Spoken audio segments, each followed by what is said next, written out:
આજુબાજુ પીવાનું પાણી નહોતું મળતું. મને ખબર છે, હું પાણી પુરવઠા મંત્રી બન્યો ત્યારે જામનગરમાં ગાંધીનગરથી ટ્રેનમાં પાણી ભરી ટ્રેનો આપવી પડતી હતી. ટ્રેનો દ્વારા પાણી લઈ અને લોકોનું પાણી પૂરું પાડતા હતા. આજે નર્મદાનું પાણી ગુજરાતના 10,000 કરતા વધારે ગામોમાં નળ દ્વારા પાણી આપવામાં આવે છે. હજારો લગભગ 20,000 કરોડ કરતા વધારે ખર્ચ કરી અને આપણે પાણી પહોંચાડ્યું છે. આ વિકાસ ન કહેવાય તો શું કહેવાય? મારે કોંગ્રેસને પૂછવું છે. હું અંધારપટમાં ભણીને આવ્યો છું. મારા ઘરમાં દીવડો હતો, ફાનસ હતું, તે કેરોસીન શોધી અને ફાનસોમાં અમે ભણતા હતા.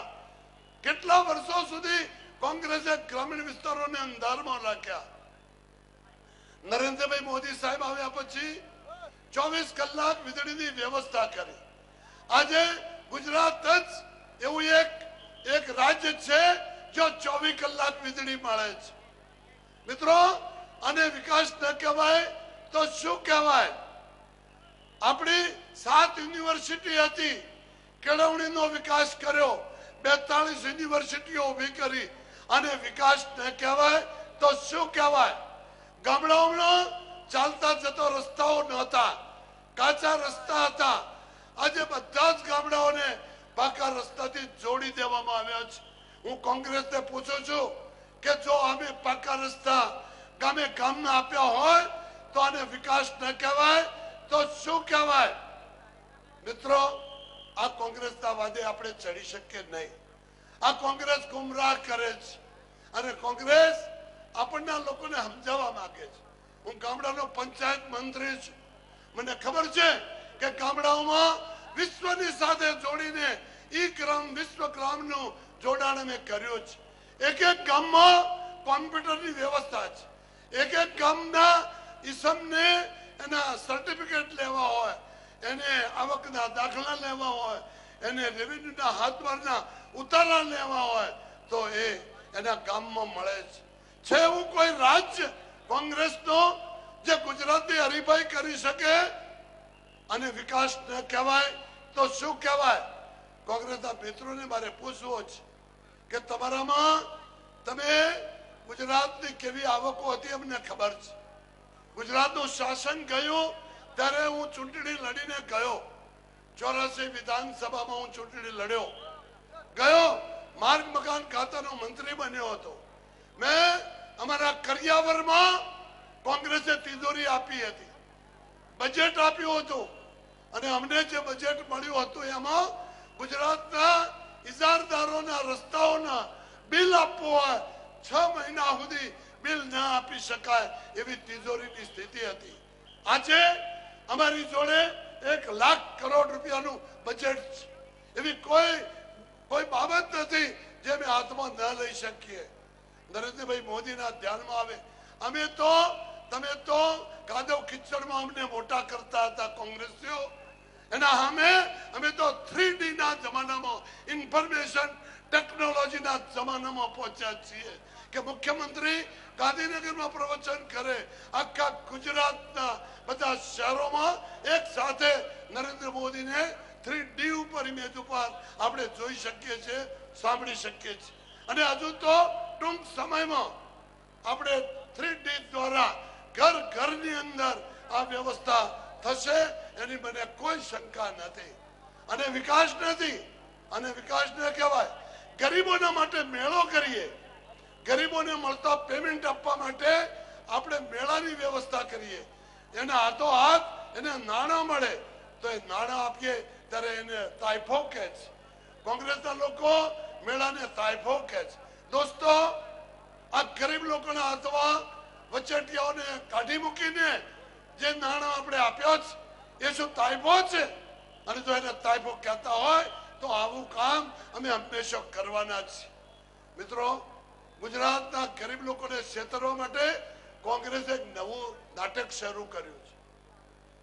હું પંચાયત મંત્રી છું, હું ગ્રામ્ય વિકાસનો મંત્રી છું, તમારો પ્રતિનિધિ છું.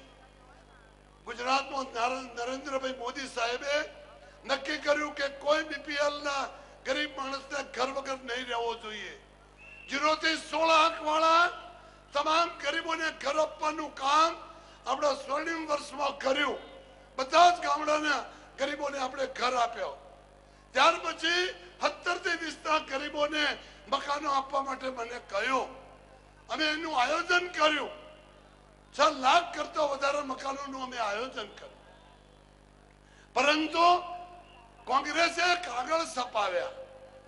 કાગળની અંદર એમ કહ્યું કે અમે તમને મકાન આપશું, અમે જો સરકારમાં આવશું તો, અમે સરકારમાં આવીશું તો આપીશું, નહીં તો હનુમાનજી કૂદકા મારે એમ થશે। તો મિત્રો આવા ફોર્મ છપાવી ગુજરાતની ગરીબ પ્રજાને ક્ષેત્રે છે।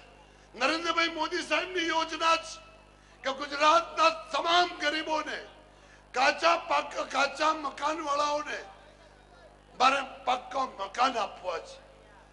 નરેન્દ્રભાઈ મોદી બોલે એ પછી કદી ફરે નહીં, આવો મારો અનુભવ છે।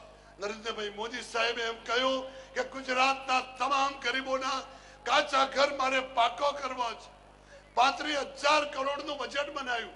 45 લાખ ગરીબોના માટે એને એશ્યોરન્સ આપ્યું। આ નરેન્દ્રભાઈ છે, એના હમ કોંગ્રેસ કે વિકાસ નથી। મિત્રો મારે આપને એટલું કહેવાનું છે કે આ માણસો, આ કોંગ્રેસીઓને જો તમે સાચા અર્થમાં ઓળખતા હોય તો એના ઉપર નજર કરવાની જરૂર છે।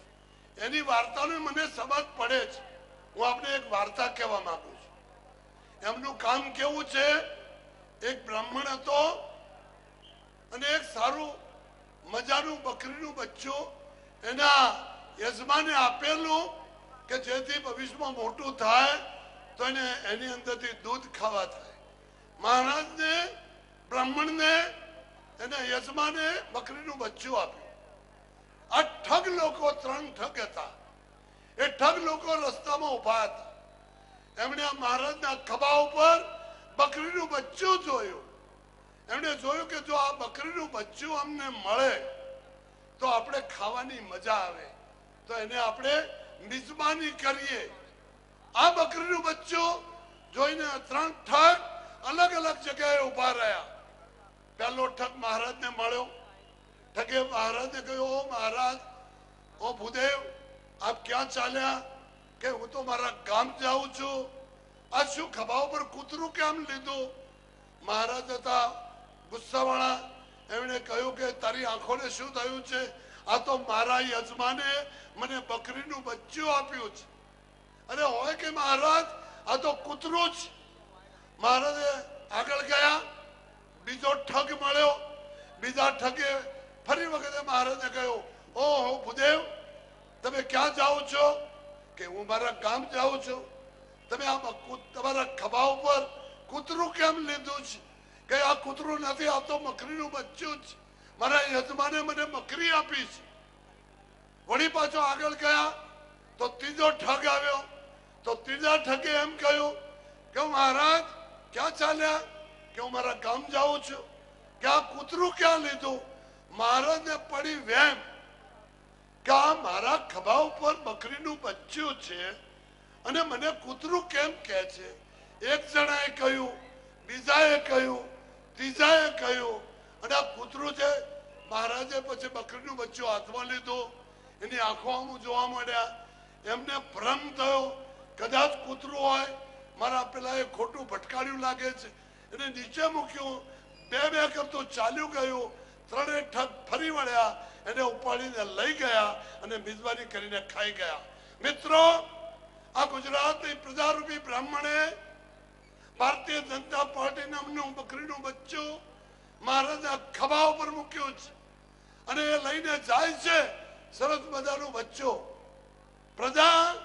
પ્રજારૂપી બ્રાહ્મણને છેતરવા માટે પેલા ઠગ નીકળ્યા છે અને આટલું સારું ચાલતું શાસન પેલા બકરીના બચ્ચાની મિજબાની ઉપાડવાની હોય, લેવાની હોય, ખાવાની હોય એમ કરીને જુઠ્ઠું બોલતા એ લોકો, આ કોંગ્રેસીઓ ગુજરાતી પ્રજાના ખભા ઉપરથી આ બકરીનું બચ્ચું મુકાવી દેવું છે।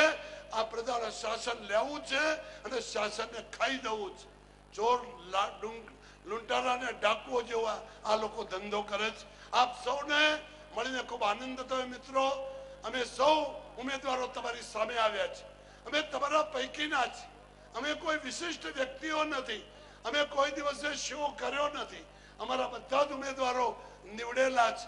મિત્રો, આપને વિનંતી કરું છું, મારા કામેલ મિત્રો, મતદારો, ભાઈઓ અને ખાસ કરીને કાર્યકર્તાઓ, તમે આ 13મી તારીખે 13મી ડિસેમ્બરની ચૂંટણીનો પ્રસંગ આવ્યો છે। આપણે નરેન્દ્રભાઈ મોદી સાહેબને બહુમત આપીને ફરી વખતે આપણે એમને મુખ્યમંત્રી બનાવવા છે। તમારો સાથ જોઈએ, તમારો સહકાર જોઈએ અને બનાવટી કોંગ્રેસની વૃત્તિને આપણે તોડી ફોડી નાખવાની છે। આપ સૌનો આભાર। વંદે માતરમ। ભારત માતા કી જય।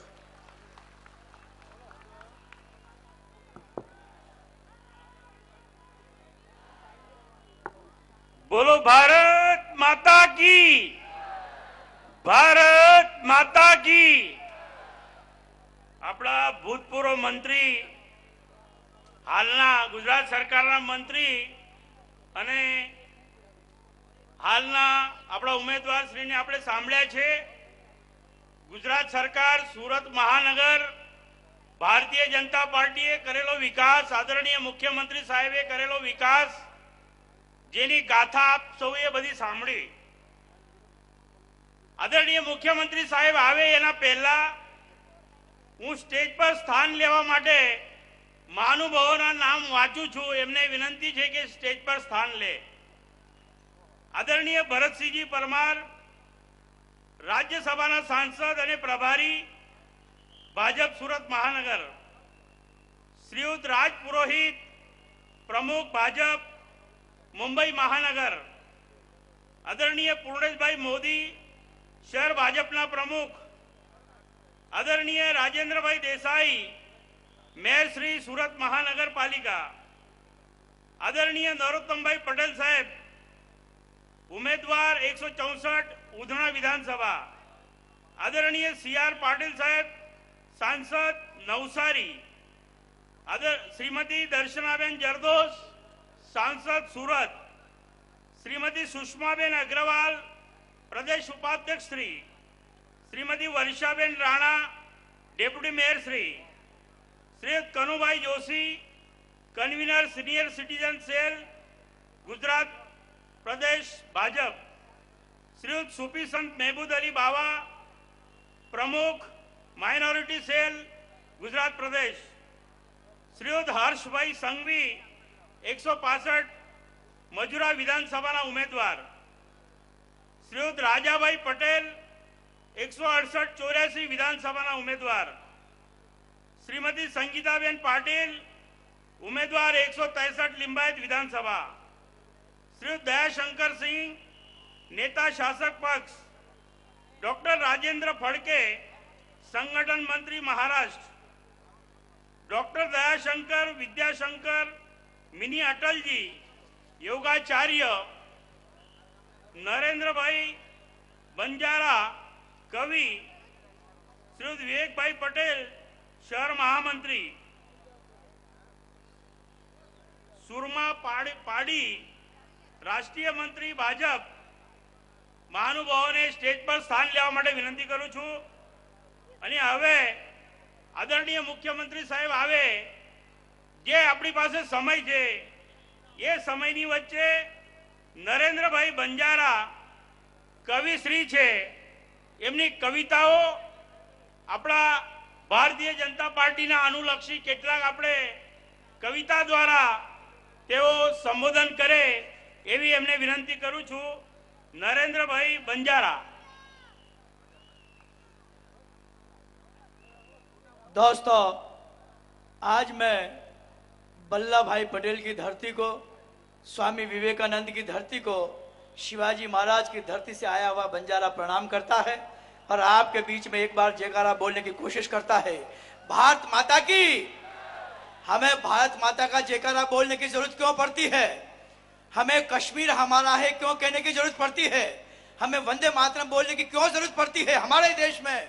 मैं ये कहना चाहता हूं मित्रों, आज से 12 साल पहले, 10 साल पहले गुजरात की क्या स्थिति थी, लेकिन जैसा मैंने देखा, और मैं ये तो पटेलों की धरती है, पूरा गुजरात पटेलों का है, लेकिन एक लौह पुरुष जिनका नाम वल्लभ भाई पटेल है, जिनका नाम से पूरी दुनिया में हाहाकार वाहाकार होता है। मैं जब भी पटेल की बात करूंगा तो वल्लभ भाई पटेल की बात करूंगा। अपनी कविता शुरुआत करना चाहता हूं, समय की मर्यादा है, बहुत कुछ वक्ता है। मुझे नरेंद्र मोदी कैसे लगे और आपको ऐसा लगे हो तो आप मेरी पंक्तियां खत्म होने के बाद जोरदार जयकारा बोलिएगा, ताली बजाइएगा। जैसे मुझे लगे गुजरात की क्या स्थिति थी कि कभी सरकार चलती थी रूठ जाती थी, कांग्रेस के जमाने में मोदी जी के न आने के पहले कभी सरकार चलती थी रूठ जाती थी, सेनाओं के शासन से जनता टूट जाती थी, छोटी छोटी बात का बड़ा धमाल होता था, खुले आम गुंडे घूमते कमाल होता था, गाड़ियों का सिग्नल ठीक ठाक नहीं था, शेर की दहाड़ जैसा वाला दाग नहीं था, कभी चलती थी कभी रुक जाती गाड़ियां, कभी लुटती थी कभी फूक जाती गाड़ियां, तेज रफ्तार वाला मेल मिल गया जी, ये मोदी गुजरात को पटेल मिल गया जी, ऐसा लगा देश को पटेल मिल। कहना चाहता हूं मित्रों, जब इलेक्शन हुआ तो पाकिस्तान से, लंदन, अमेरिका से देख रहे थे। मैं कहने की हिम्मत कर रहा हूं, तालियां बजाने की हिम्मत तो आपको भी करनी पड़ेगी। जो देशभक्ति की बातें करता है लोग उसको सहन नहीं कर सकते। जिस देश का पीएम सुरक्षित नहीं है, आपके सीएम तक को मारने के लिए लोग पहुंच गए। एक कवि की क्या औकात है, हो सकता है कोई आईएसआई का एजेंट साइड में खड़ा हो, उसकी गोली मेरे सीने तक लग जाए, लेकिन मैं घर से निकलता हूं तो मेरी बीवी चूड़ियां खोल के किली पर लगा देती है। वो ये गांधी किसी मंच पर फूटेगा और जिस दिन मंच पर फूटूंगा और पत्नी की चूड़ियां टूटेंगी, उनमें सिर्फ सिर्फ और सिर्फ वंदे मातरम की आवाज आएगी। कड़वा सच बोलने की हिम्मत कर रहा हूं, तालियां बजाने की हिम्मत तो आपको भी करनी पड़ेगी। मैं कहने की हिम्मत कर रहा हूं। कैसा लगा कि दुनिया की नजरें लगी थी गुजरात पर, कभी अटल जी कभी सोनिया की बात पर, बनकर देसी पर देसी वो सिखाती थी, गुजरात वाला दंगा सबको दिखाती थी। तो पशुओं का चारा खाने वाला चोर आया था, चोर चोर है मोसेरे भाई ये दिखाया था, लालू तुझे हिंदुओं का भान नहीं पाया था, भाषणों में गोदरा का ध्यान नहीं आया था, भाषणों में गोदरा का ध्यान नहीं आया था, गोदरा के कातिलों को जेल मिल गया जी, ये मोदी गुजरात को पटेल मिल गया जी, ऐसा लगा देश को पटेल मिल। कहना चाहता हूं, सब आतंकवादी अक्षरधाम तक पहुंचे। अक्षरधाम हमारी आस्था पर चोट है और राम के मंदिर की बात करते हैं, कैसे बनेगा। मैं कहने की हिम्मत कर रहा हूं, जबरदस्त समर्थन कीजिएगा। मैं कहना चाहता हूं कि सारा देश राम का लगाम लगी राम की, भूल नहीं जाना स्वामी नारायण के धाम की, पत्थर भी तेरे गए लेके जिस नाम से, उस राम की डोली उठेगी धूमधाम से, डोली पर पहला कंधा होगा आदिवानी का, नरेंद्र मोदी जी वह हिंदुत्व की जवानी का, तीसरे पर अरुण जेटली जी हाथ मारेंगे, चौथे पर उद्धव जी ठाकरे दहाड़ेंगे, चौथे पर उद्धव जी ठाकरे दहाड़ेंगे। गुजरात जैसा ये माहौल तन जाएगा, राम जी का मंदिर स्वतः ही बन जाएगा, राम जी का मंदिर स्वतः ही बन जाएगा, राम की अखंड ज्योत तेल मिल गया जी, राम जी के मंदिर को बेल मिल गया जी, मोदी गुजरात को पटेल मिल गया जी, ऐसा लगा दे। और जोरदार ताली समर्थन कीजिएगा। कहने की हिम्मत कर रहा हूं, कभी भी कभी किसी नेता को अपनी उम्र नहीं देता, लेकिन पहली बार मैंने प्रभावित होकर के अपनी पंक्तियों में, विचारों में मोदी जी को उम्र देने की कोशिश की है। मैंने कैसी उम्र दी, आपका पूरे यहां से वहां तक सदन का आशीर्वाद चाहता हूं कि मेरी उम्र अलग जाए यार मोदी को, मेरी उम्र अलग जाए यार मोदी को, सारा देश करने लगा जी प्यार मोदी को, मोदी वाली भाषा परिभाषा बन जाएगी, आने वाली पीढ़ियों की आशा बन जाएगी, डरने व मरने का भय भाग जाएगा, लोगों के दिलों में वह हिंदुत्व जाग जाएगा। ईंट का जवाब दिया पत्थरों से यार ने, राणा शिवाजी भवानी वाली तलवार ने, राणा शिवाजी भवानी वाली तलवार ने, दुश्मनों की नाकों को नकेल मिल गया जी, मोदी गुजरात को पटेल मिल गया जी, मोदी गुजरात भारत माता की। और मैं कहना चाहता हूं, मेरी पंक्तियों के माध्यम से जयकारा बोलेगा। जयकारा बोलने की जरूरत क्यों पड़ती है? आपने देखा होगा पूरी दुनिया के अंदर एक पहला सीएम था जिसने दिवाली के अंदर हथियारों की पूजा की है। हथियारों की पूजा करने का मतलब हम गांधी के वंश के हैं, वल्लभ भाई पटेल के वंश के हैं, लेकिन याद रखिएगा ताकत हमारे पास पूरी है, दिखाने के लिए नहीं, लोगों से टकराने के लिए, दुश्मनों से लोहा लेने के लिए। और आज मेरे जिस प्रकार से गुजरात संपन्न है, गुजरात में खुशहाली है, पूरा हिंदुस्तान, भारत माता इस लोह पुरुष गुजरात के शेर की तरफ देख रही है, पूरा हिंदुस्तान इनका इंतजार कर रहा है।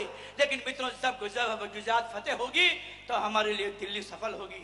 लोगों ने कहा था, एक बार वल्लभ भाई पटेल कवि सम्मेलन चल रहा था, मोदी जी मेरे सामने थे, इसने गुजरात में सारी सीटें जीते थी, तो 2-4 लोगों ने कहा मोदी जी को हटाओ, मोदी जी को हटाओ। तो मैंने भी कहा मोदी जी को हटाओ। क्यों? कब गुजरात का काम हो गया, इनको दिल्ली पहुंचाओ, पूरे देश को उनकी जरूरत है। और मैं कहना चाहता हूं मित्रों, पूरे देश की स्थिति क्या है, मैं कहना चाहता हूं, पूरे देश में भ्रमण करता हूं तो मैं कहने की हिम्मत कर रहा हूं, सुनेगा कि कब तक होठों बीच दबा कर रखे सही सवालों को। हथियार की पूजा क्यों की? कि कब तक होठों बीच दबा कर रखे सही सवालों को, कब तक सहन करे गंगा में मिलते गंदे नालों को, कब तक नाचेगी जनता गुंडों के चले इशारों पर, कब तक डालेंगे पेरे भारत की मस्त बहारों पर। तो पानी पानी सिर से ऊपर चढ़ता हुआ दिखाई देता है, यह उगता सूरज इस कांग्रेस को धुआं दिखाई देता है। तो बाहुबली है, कायर ना ये बात जमाना ही होगा, भारत के हर घर घर में हथियार थमाना ही होगा। अब हथियारों की पूजा कर लो ताकि दुष्टों को भय हो। एक बार सब जोर से बोलो, भारत माता की। कहना चाहता हूं, क्यों जरूरत पड़ती है? बिन मौसम बरसात के बादल छाए देख मुंडेर पर। और आजकल मित्रों, सबसे बड़ा खतरा वंशवाद से नहीं है, आजकल सबसे बड़ा खतरा जातिवाद से है। मैं कहना चाहता हूं, कई होने के नाते मेरा समर्थन कीजिएगा। मैं कहना चाहता हूं कि बिन मौसम बरसात के बादल छाए देख मुंडेर पर, मुल्क खड़ा कर बैठे नेता बारूदों के ढेर पर, कौरव बनकर पांडव के भोलेपन को छल जाते हैं। कुर्सी की ढपली पर ये धर्मों का राग सुनाते हैं, तो कुर्सी सत्ता संसद इनके आगे पीछे डोल रही। ये खुले आम गुंडों की गुंडागिर्दी सिर पर बोल रही। जातिवाद को भारत में फैलाना इनकी अभिलाषा। ये कौओं का ये झुंड बोलता है हंसों की परिभाषा। तो चिंता यहाँ लगी है सबको अपनी लगी दुकान की। कुछ मोदी जैसे लोग मिले हैं जिनको चिंता हिंदुस्तान की। तो पागल ना हो जाए कहीं कुत्ते बिरयानी खाने पर। ये जनता आग लगा देगी चेहरा पहचाना जाने पर। अफजल माफी की जो बात करे, पहले उसकी फांसी तय हो। एक बार सब जोर से बोलो, भारत माता की। और अंतिम पंक्तियां में समय की मर्यादा समझता हूं, बहुत खुशी वक्ता है। अंतिम पंक्तियों में कहना चाहता हूं कि जिस थाली में खाना खाते छेद करे, उस थाली में जितना समर्थन देना होगा अंतिम पंक्तियों में दे दीजिएगा। मित्रों, कहने की हिम्मत कर रहा हूं कि बिन मौसम बरसात के बाद जिस थाली में खाना खाते छेद करे, उस थाली में पुलिस समर्पित सारा जीवन उस सांडों की रखवाली में। मन की नफरत उगल रहे अंधे बनकर अंधियारे में। ये गांधी के तीनों बंदर हैं संसद के गलियारे में। तो दुश्मन की छाती में देखा तुम क्या भाला गाड़ोगे, आतंकवादियों की क्या भारत से जड़ें उखाड़ोगे। समझ सको तो समझो, ये भक्तों का अर्ध विराम है। मंदिर वही बनाना होगा जहां राम का धाम है। तो मोदी को पीएम बनवा दो, मेरी लय में सबकी लय हो। आओ हम सब जोर से बोले, भारत माता की, भारत माता की, वंदे। जय हिंद, जय गुजरात।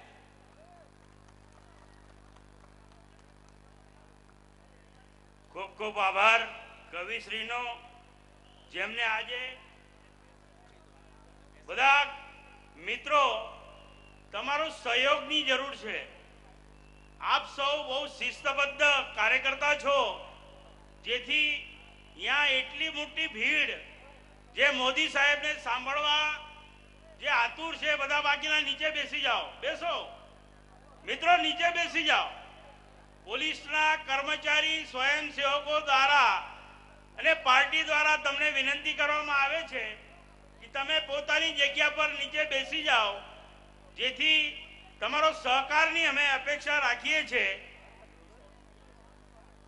મોદી સાહેબ કતારગામની સભા પૂરી કરીને અહીંયા આવવા માટે નીકળી ચૂક્યા છે, જેથી આપની પ્રતીક્ષાનો જલ્દીથી અંત આવશે। આપને નીચે બેસવા માટે વિનંતી છે। મિત્રો, કોઈ પણ અવાજ નહીં કરે। આપણે ત્યાં કવિશ્રીએ બે વાત કરી દીધી. એક તો સીએમ સાહેબને સીએમ તો બનવાના જ, પણ સાથે સાથે પીએમ નો બી વાંચીનો એમને આહ્વાન આપણા માટે કરી ચૂક્યા છે, જેથી આ કવિનો પણ સુરત મહાનગર વતી આભાર માનીએ છીએ. એની આગળના એક આપણી પાસે મિની અટલ આવ્યા છે. મિની અટલજીનું નામ છે યોગાચાર્ય ડોક્ટર દયાશંકર વિદ્યાલંકાર. એમને હું આમંત્રિત કરું છું, તેઓ પણ આપણી સમક્ષ એમના વિચારો રજૂ કરે.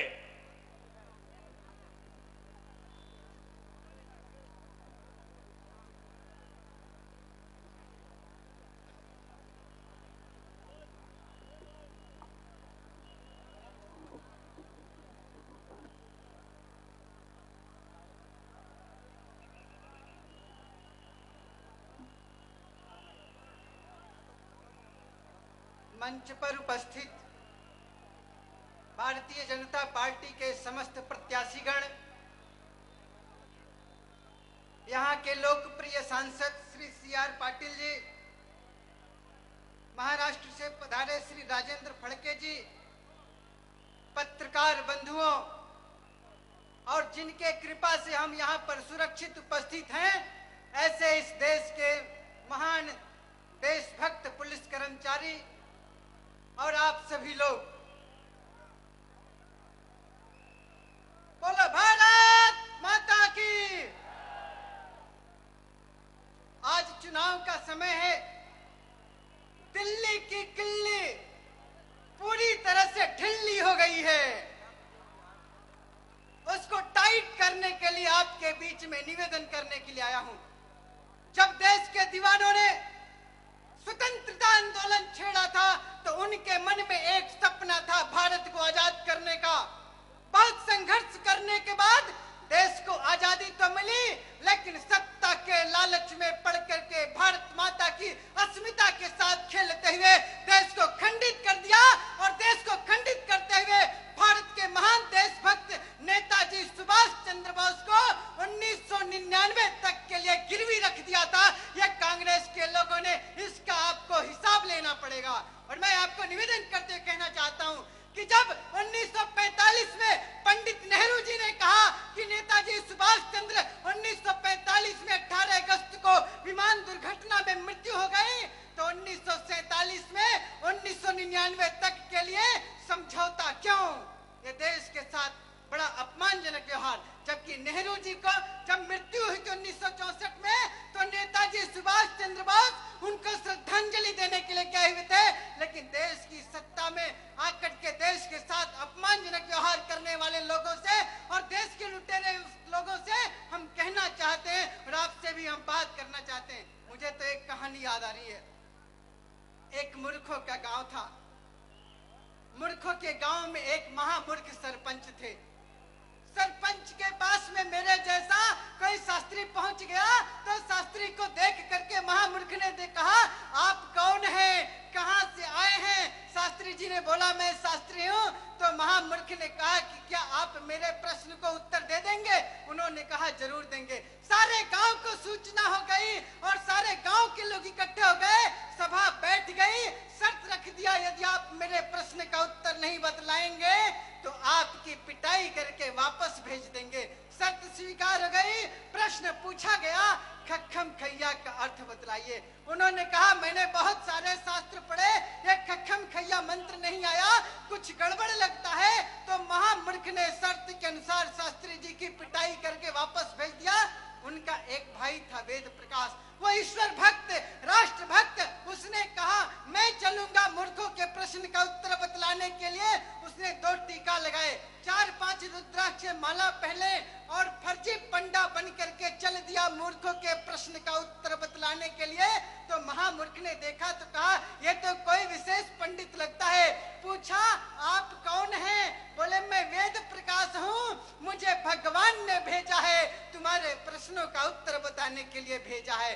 बोले, आप भगवान को जानते हैं? बोले, भगवान के साथ ही रहता हूँ। उसको भरोसा हो गया, सारे गांव को बोला, अरे गांव वालों चलो, इस बार भगवान ने भेजा है, उत्तर बताने के लिए भेजा है। सारे गांव के लोग आ गए, सभा बैठ गई।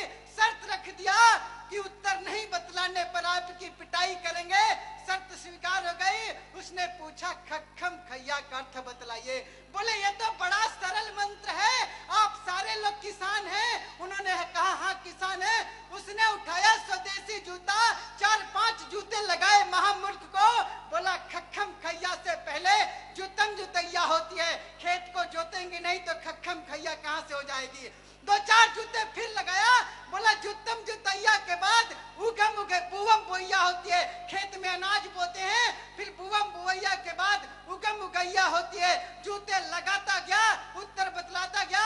बोला उगम उगैया के बाद पकम पकैया होती है। फिर किसान लोग कटम कटैया करते हैं और फिर दवम दवैया करते हैं और अंत में माताएं बहनें पकम पकैया करके थाल में परसम परसैया करती हैं। उसके बाद खखम खैया का नंबर आता है। कितनी सारी प्रक्रियाओं से गुजरना पड़ता है, लेकिन दुर्भाग्य 1947 से लेकर के आज तक कांग्रेस के लोगों ने खाओ पियो मौज करो की परंपरा का निर्वहन करते हुए भारत को भिखारी बना दिया। कभी 2G स्पेक्ट्रम घोटाला, कभी आदर्श घोटाला, कभी यूरिया घोटाला, कभी बोफोर्स घोटाला और अभी तो इन्होंने पाताल घोटाला करके, कोयला घोटाला करके पूरे देश का स्वाभिमान बेच दिया। ऐसे देश के साथ गड़बड़ करने वाले लोगों से हिसाब करने के लिए आपके बीच में आया हूं और आपको चुनौती देना चाहता हूं। कांग्रेस के लोग भारत के साथ कहते हैं शिक्षा में घोटाला कर दिया और क्या क्या पढ़ाते हैं हमारे नन्हे मुन्ने बच्चों को। कक्षा 1 पुस्तक का नाम रिमझिम और पढ़ाते क्या है, एक चूहा था, उसकी 7 पूंछें थी। तो बच्चों ने कहा 7 पूंछ का चूहा आया, तो चूहे ने 1 पूंछ काट दिया। फिर बच्चों ने कहा 6 पूंछ का चूहा आया। ऐसे चूहा पूंछ काटता रहा और बच्चे चिढ़ाते रहे। अंत में बच्चों ने कहा बिना पूंछ का चूहा आया। मैं आपसे पूछना चाहता हूँ इसमें क्या शिक्षा मिलती है। एनसीईआरटी की सिलेबस में पढ़ाते हैं क्योंकि सोनिया जी ने और उनके परिवार के लोग और कांग्रेस के लोगों ने जाना था कि भारत को यदि बर्बाद करना है, भारत को ईसाई बनाना है तो भारत के चरित्र का नाश करना पड़ेगा और यदि भारत का चरित्र नष्ट करना है तो भारत की शिक्षा का नाश करना पड़ेगा और भारत की शिक्षा को नष्ट करने के लिए कॉन्वेंट शिक्षा प्रणाली को लाना पड़ेगा और कॉन्वेंट शिक्षा प्रणाली को लाने के लिए एनसीईआरटी की सिलेबस को खंडित कर दिया गया। और क्या पढ़ाते हैं, पुस्तक का नाम आरोह। कक्षा 1 क्या कहते हैं, पहली कक्षा की लड़की क्या पढ़ती है, 6 साल की छोकरी भरकर लाई टोकरी, दिखा दिखा छोकरी हमें लुभाती छोकरी। आप बताओ क्या शिक्षा मिलती है। जब ऐसे शिक्षा को हम लोगों ने परिवर्तन कर दिया था तो अभी जब अर्जुन सिंह जी केंद्र में मंत्री बने तो उन्होंने वो सारा घोटाला वाला शिक्षा लिया दिया और क्या पढ़ाया, वास्को डिगामा ने भारत की खोज किया था। वास्को डिगामा पुर्तगाल का रहने वाला लुटेरा भारत को लूटा था। 14 अप्रैल 1498 ईस्वी में भारत में आया था। उसके बाद 1662 में इसी सूरत में जेम्स कूपर ने आकर के कूपर विला नामक कोठी बनाया था और ईस्ट इंडिया कंपनी के द्वारा भारत को गुलाम बनाया था। एक ईस्ट इंडिया कंपनी के कारण से भारत सैकड़ों वर्षों तक गुलाम रहा और आज एफडीआई के माध्यम से पूरे भारत के व्यापारियों को गुलाम बनाया जा रहा है।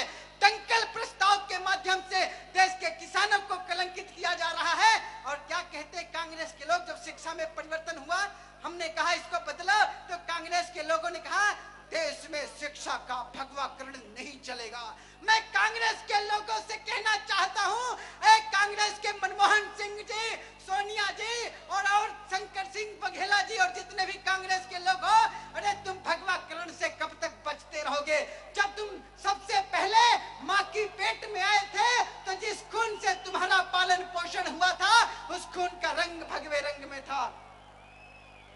और कांग्रेस के लोग जब तुम पहली सूरज की किरण देखे थे तो जिस समय सूरज की किरण को देखा था उस सूरज के किरण का रंग भगवे रंग में था, ढलते हुए सूरज का रंग भगवे रंग में था।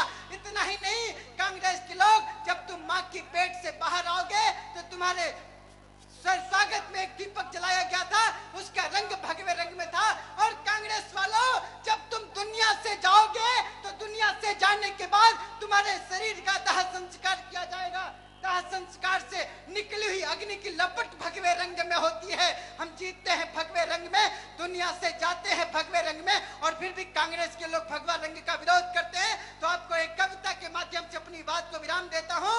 कहना चाहता हूँ, एक चुनौती गुजरात वालों स्वीकार कर लेना, बन कहीं न जाना स्वयं प्रश्न और प्रश्नों के समाधान, माता के कोटि कोटि पुत्रों करता हूँ तुमको सावधान। तुम मृगेंद्र इस उपवन के मृग सा कहीं न बन जाना, वधिकों के ये कांग्रेस वधिक हत्यारे हैं, आतंकवादियों के संरक्षण देने वाले हैं, इनके मीठे जाल में मत फंसना, वधिकों के संगीत मधुर है कहीं न सुनने लग जाना। ओ भोले भस्मासुर को फिर वरदान कहीं मत दे देना, समर भूमि में ओ अर्जुन गांडीव न अपना रख देना।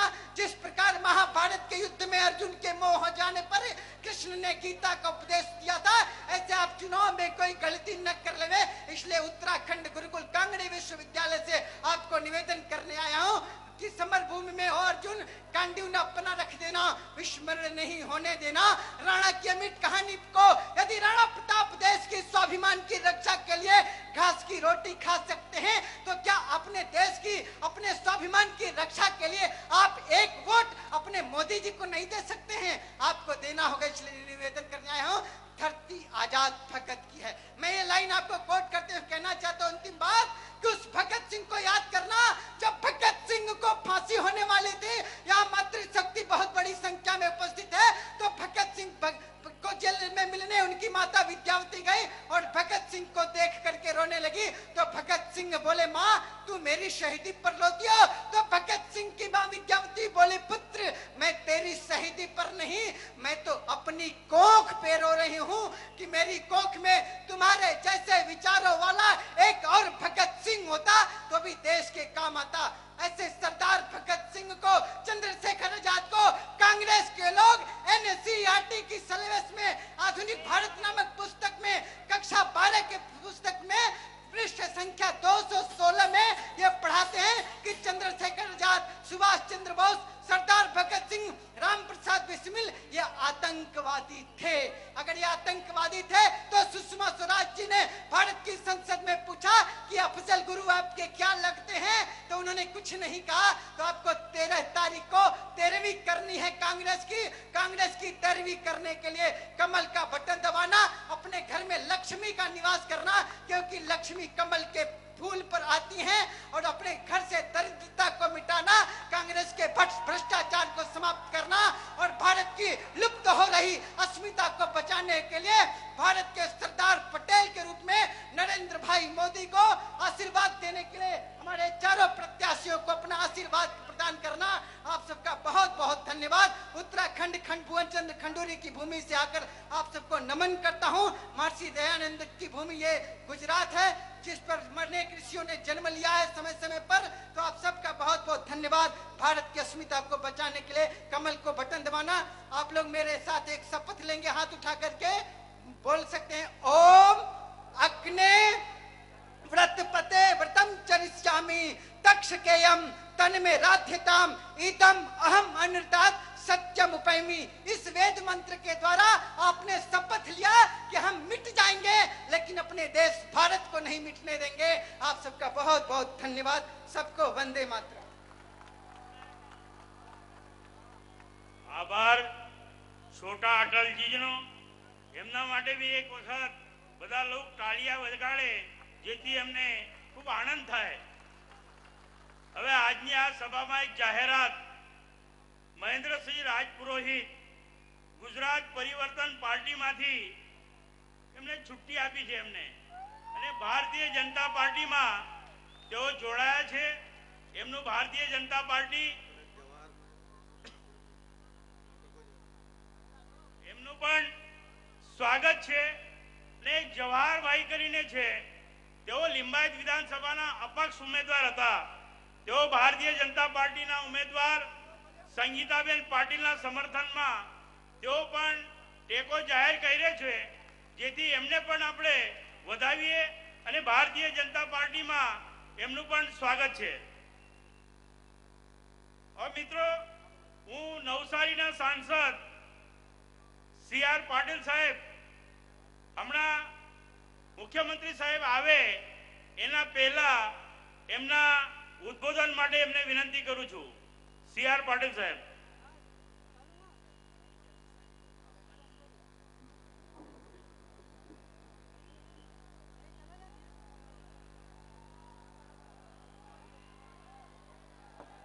भारत माता की। जरा जोर में बोलो यार, साहेब आवानी तैयारी में छे। जरा जोर से बोलिए, भारत माता की। गुजरात विधानसभा के इलेक्शन के उधना लिंबायत 84 और मौजूदा विधानसभा के संयुक्त सभा में आज उपस्थित हमारे आदरणीय मंत्री, हमारे सौ के वडील आदरणीय श्री नरोत्तम भाई पटेल साहब, 84 के उम्मीदवार श्री राजा भाई, मजूरा के उम्मीदवार श्री हर्ष भाई और लिंबायत विधानसभा की उम्मीदवार श्रीमती संगीताबेन पाटिल, महामंत्री श्री मुरलीधर भाई पाटिल, महामंत्री श्री विवेक भाई पटेल, श्री छोटू भाई, कबीर सिंह, नरेंद्र भाई, श्री अटल जी, श्रीमती सुरमा जी, गुजरात प्रदेश भारतीय जनता पार्टी के उपाध्यक्ष आदरणीय श्रीमती सुषमा बेन, महानगर पालिका के शासक पक्ष नेता श्री दयाशंकर जी, आदरणीय डायस और यहाँ पर इतनी बड़ी संख्या में आए हुए भारतीय जनता पार्टी के समर्थक भाइयों और बहनों, आज एक दिन में साहब ने करीब 6-7 सभाएं करके विधानसभा इलेक्शन का प्रचार करना शुरू किया है। कई पत्रकारों ने उनको पूछा कि इस प्रचार की कोई आवश्यकता है क्या? यहाँ पर जो वातावरण दिख रहा है ये आदरणीय मुख्यमंत्री श्री नरेंद्र मोदी साहब को और भारतीय जनता पार्टी को समर्थन देने के लिए, उनको कहने के लिए कि नरेंद्र मोदी साहब आप चिंता मत कीजिए, हम आपके साथ हैं, इसलिए इतनी बड़ी जनमेदनी यहाँ उपस्थित हुई है। कई भारतीय जनता पार्टी के जो शुभेच्छक कभी पूछते हैं, चिंता करते हैं, जब मीडिया में वो एड देखते हैं तो एडवर्टाइज में जब कांग्रेस की एडवर्टाइज में कहते हैं कि गुजरात की दशा बदलो, गुजरात की दिशा बदलो, जब उन्हें चिंता होती है वो कहते हैं कि गुजरात की दिशा ठीक है, गुजरात की दशा ठीक है, अगर इस कांग्रेस कोई भी रास्ते से आने की कोशिश करेगी तो गुजरात की दुर्दशा करेगी और इसके लिए कोई भी संजोगों में ये भारतीय जनता पार्टी के हाथ में सत्ता रहनी चाहिए। कांग्रेस को कोई उम्मीदवार उसका जीतना नहीं चाहिए। ये लोगों ने, गुजरात के लोगों ने एक संकल्प किया हुआ है और इसीलिए वो जागृत बन गए हैं। उन्होंने तय कर लिया है कि 13 तारीख तक आंखों में तेल डालकर वो पूरी चिंता करेंगे कि यहाँ पर एक वोट और कोई पार्टी को न जाए और कोई पार्टी का एक वोट जाकर वो बिगड़े नहीं, पूरी ताकत के साथ भारतीय जनता पार्टी के उम्मीदवार जीते, उसके लिए वो कोशिश कर रहे हैं। कांग्रेस और भ्रष्टाचार के लिए उसने एक गिनीज बुक में रिकॉर्ड कर दिया है। 1.76 लाख करोड़ उसने कौभांड किया 2G में और 1.86 लाख करोड़ का कौभांड किया कोलगेट में। मेरी बीवी मुझे पूछ रही थी कि कोलगेट में इतना बड़ा कौभांड कैसे हो सकता है, आप लोगों को कोई गलतफहमी तो नहीं है? जब मैंने उसको कहा कि कोलगेट यानी कोयले का कौभांड है और ये पूरा वर्ल्ड रिकॉर्ड कांग्रेस ने और मनमोहन सिंह जी ने किया है। अगर एक कौभांड नहीं होता तो इतनी महंगाई नहीं बढ़ती, अगर एक कौभांड नहीं होता तो इस देश के सभी जो गरीब लोग हैं उनको मकान मिल सकता था। इस देश की जो सड़कें पक्की नहीं बनी वो सभी सड़कें पक्की बन सकती थी, मगर ये सभी पैसा एक कांग्रेस ने अपने नेताओं में बांट लिया। कांग्रेस क्या करती है? वो कौभांड करती है, भ्रष्टाचार करती है और लोगों को वादा करती है। ये वादे की कांग्रेस है। ये पार्टी ने कभी कुछ किसी को दिया नहीं। इतने साल इस देश के ऊपर शासन करने के बाद उन्होंने एक वादा किया था, गरीबी हटाओ। लोगों को लगा कि कांग्रेस हमारे लिए कुछ सोच रही है, लोगों ने उसको सपोर्ट किया। आज क्या हुआ? एक भी गरीब की गरीबी नहीं हटी। अगर किसी की गरीबी हटी तो सिर्फ कांग्रेसियों की हटी। गरीबों तो वही के वही है, वो तो ज्यादा गरीब हो गए। दूसरा सूत्र दिया उन्होंने, आधी रोटी खाएंगे कांग्रेस को लाएंगे, आधी रोटी खाएंगे इंदिरा को लाएंगे। क्यों ऐसा सूत्र दिया? हमारे आदरणीय नेता नरेंद्र भाई मोदी साहब कहते हैं कि इस गुजरात के लोगों को पूरी रोटी मिलनी चाहिए। वो लोग पूरी रोटी में से आधी रोटी एक कांग्रेस ले जाना चाहती है। इसका भरोसा मत करना। इसका अगर भरोसा करोगे तो पछताओगे। ये तुम्हारी आधी रोटी ले जाने की सोच रही है, ये ऐसी पार्टी है।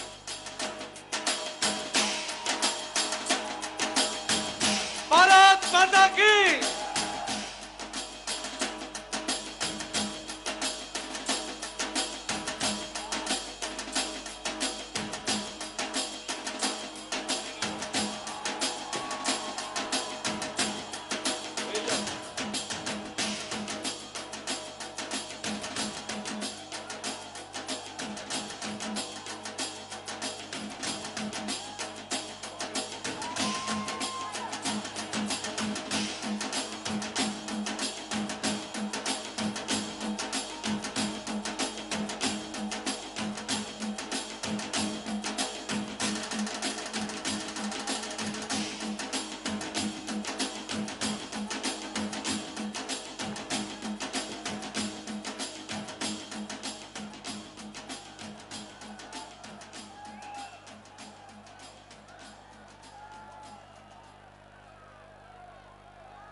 भारतीय जनता पार्टी સુરત મહાનગર પાંડેસરા પિયુષ પોઈન્ટ ઉપની સભામાં ઉપસ્થિત આદરણીય મુખ્યમંત્રી શ્રી નરેન્દ્રભાઈ મોદીનું સ્વાગત આપણા સાંસદ સી.આર. પાટીલજી,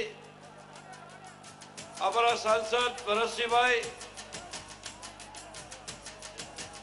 માન્ય મેયર શ્રી રાજેન્દ્રભાઈ, મહામંત્રી શ્રી વિવેકભાઈ, उम्मीदवार अपना लोकलाड़ीला उतना विधानसभा श्री नरोत्तमभाई पटेल, 84 विधानसभा राजेंद्र भाई उर्फे राजा भाई पटेल, मजूराना हर्ष भाई संघवी और लिंबायतना संगीताबेन पाटिल एमनु हार्दिक स्वागत करशे, सन्मान करशे। छोटू भाई पाटिल, मुरलीधर भाई Patil, deputy mayor Shri Varshaben,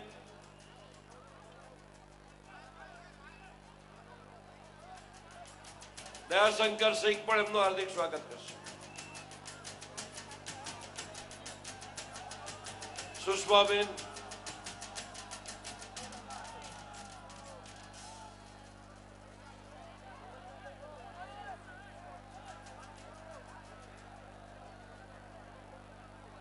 Bharatiya Janata party सूरत महानगर પાંડેસરાની જાહેર સભામાં હું વિનંતી કરું છું, આપણા લોકલાડીલા આદરણીય नेता मान्य श्री मुख्यमंत्री श्री नरेंद्रभाई मोदी साहेब ने क्या सभाનું संबोधन करे। आदरणीय नरेंद्रभाई मोदी साहेब।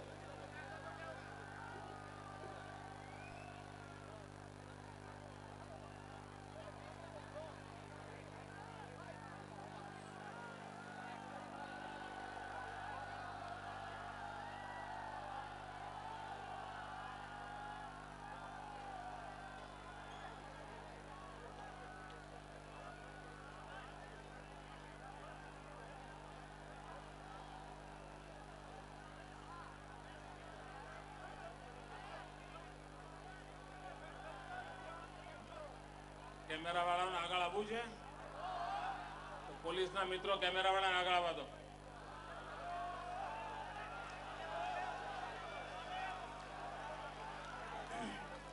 આપણા રાજ્યમાં બધાને આગળ આવવાનું છે.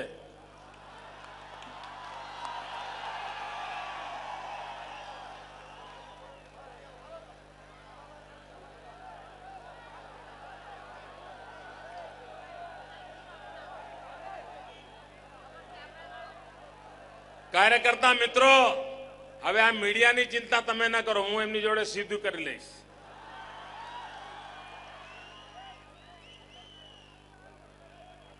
ટીવી કેમેરા વાળા મિત્રોને વિનંતી કે તમારા ઘોડા ગોઠવાઈ જાય એટલે ઘોડેસવારો ગોઠવાઈ જાઓ.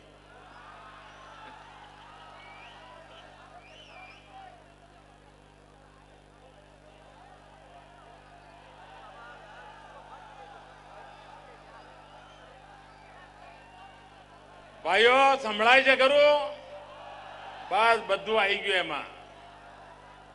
અરે હું તમને દેખાવ કે ન દેખાવ, આપના દિલમાં હું જરૂર છું, એ મને વિશ્વાસ છે.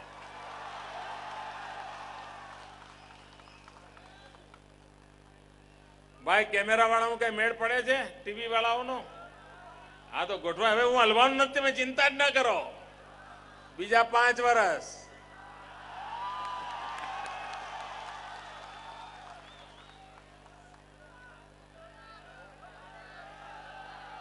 ભાઈ ત્યાં બેઠેલા નાગરિક ભાઈઓ બહેનો, આપ જરાય ચિંતા ન કરો.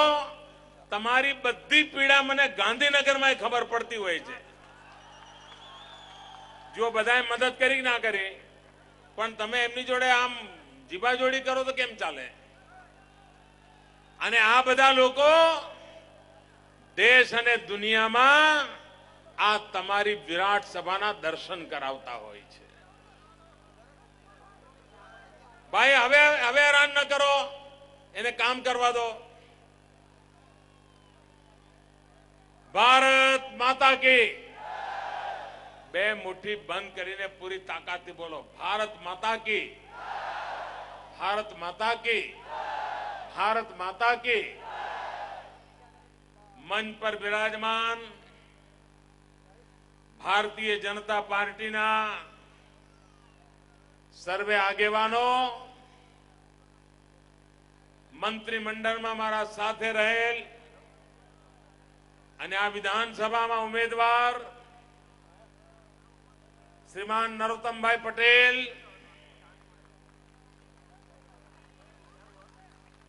ભાઈ શ્રી રાજેન્દ્ર પટેલ, અમારો યુવા સાથી ભાઈ હર્ષ સંઘવી, બેન સંગીતા પાટીલ, મંચ પર બિરાજમાન अन्य सर्व नेतागण અને વિરાટ સંખ્યામાં પધારેલ વાલા નાગરિક ભાઈઓ અને બહેનો,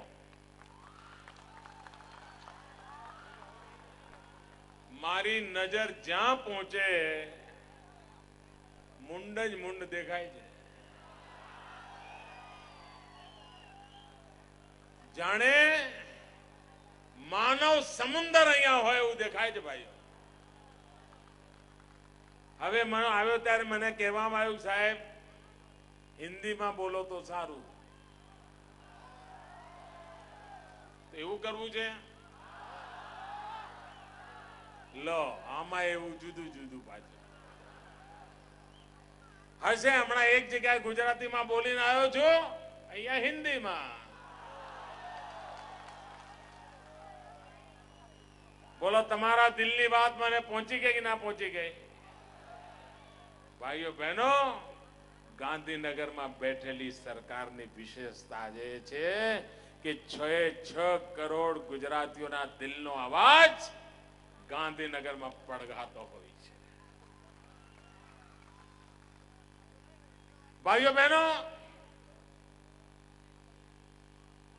ये चुनाव सामान्य चुनाव नहीं है.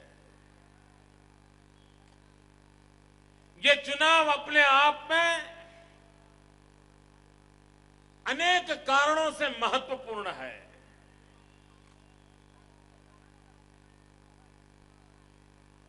कई राज्यों में चुनाव होते हैं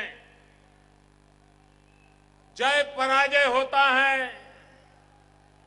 सरकारें बनती है, बिगड़ती है,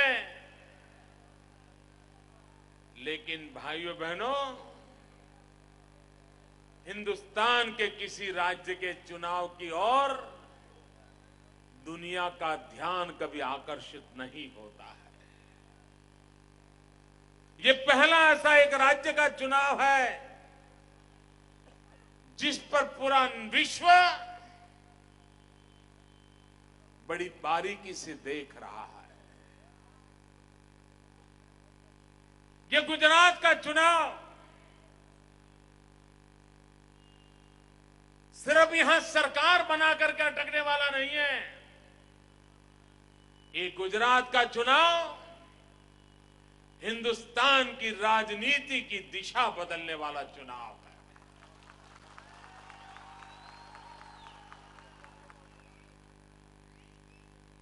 इस देश ने 50 साल तक एक ही राजनीति का अनुभव किया है, एक ही प्रकार के राजनीतिक चौखट को देखा है, और वो राजनीति का चौखट है वोट बैंक का पॉलिटिक्स, वोट बैंक की राजनीति। और जाने अनजाने में हिंदुस्तान की सभी पॉलिटिकल पार्टियां उस वोट बैंक की राजनीति की शिकार हुई है। और कांग्रेस पार्टी ये वोट बैंक की राजनीति की जनेता है, उसकी जननी है। फूट डालो, राज करो, भाई से झगड़ा करवाओ, जाति जाति से झगड़ा करवाओ, कौम से झगड़ा करवाओ, गांव और शहर का झगड़ा कराओ, अगड़े और पिछड़े का झगड़ा कराओ।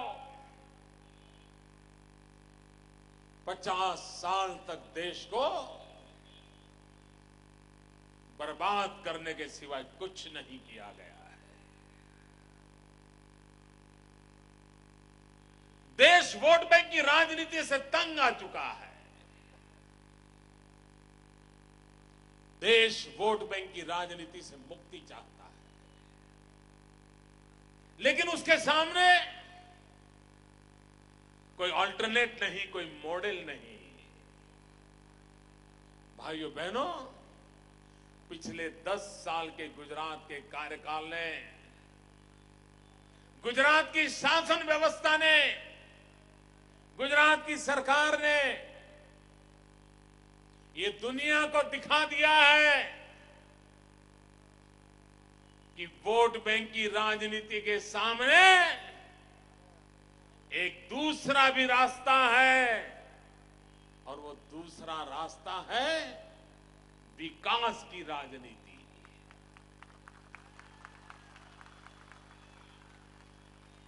जो सबको साथ लेकर के चलती है, सबको जोड़ करके चलती है,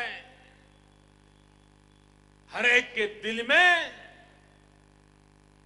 जो गरीब है, दुखी है, उसके प्रति संवेदना की भावना को प्रकट करती है। और तभी तो गुजरात ने मंत्र लिया, सबका साथ, सबका विकास। वोट बैंक की राजनीति ने क्या किया? अगर मान लीजिए 2 लाख मतदाताओं का क्षेत्र है, तो वोट बैंक की राजनीति वाले सोचते थे कि 1 लाख वोट पड़ेगा, 6 उम्मीदवार है, जीतना है तो 30,000 वोट चाहिए। किस किस बिरादरी के 30,000 वोट है, बस उसी को संभाल लो, बाकी 1,70,000 का जो होगा तो होगा, वो देख लेंगे। इस 30,000 को पकड़ के बैठो और चुनाव जीतते रहो, सत्ता की मौज करते रहो, उन 30,000 को संभाल के बैठो। और उसके कारण समाज में सब लोगों को विकास का सौभाग्य नहीं मिला। भाइयों बहनों, गुजरात ने विकास की राजनीति को अपनाया। बहुत बड़ा खतरे का खेल था।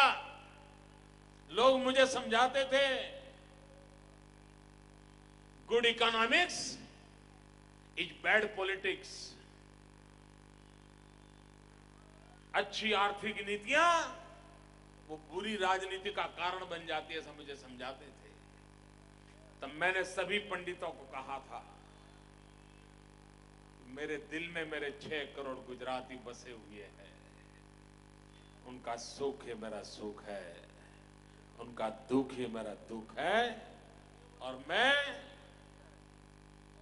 उनके लिए जीऊंगा, उनके लिए जान लगा दूंगा, उनके जीवन में परिवर्तन के लिए प्रयास करूंगा।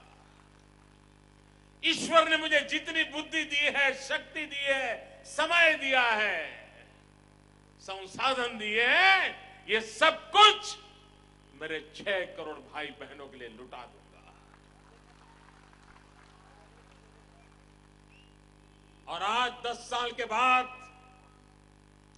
डंके की चोट पर कह सकता हूं